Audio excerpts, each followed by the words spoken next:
Við erum að teikna samfélagi þannig upp að fólk muni ekki eignast íbúð. Staðan bara að verða verri heldur við nokkuð tíma síðan. Þannig eftir 5 ár núna að þá 45% af fólki sem á eigið húsnæði, það orðið minnihluta. Og þið sjáu bara í hendi hvað mun gerast með þrýstingin á húsnæðisverðið, leiguverðið sem skila sér í verðbólguna, sem skila sér í hærri vexti og þar erum við bara að keyra undir misskiptinguna. Það bara ákveðin hópur sem getur keypt þessar eignir og hinu verða bara að vera leigulegar. Það þarf að búa til meiri hvata fyrir fólklega börn, sko.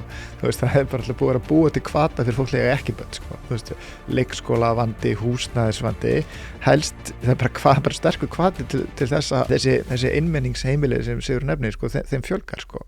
Í dag þetta bara svo villt af vestrið. Guð hjálpi þeim sem á leigumarkaðnum.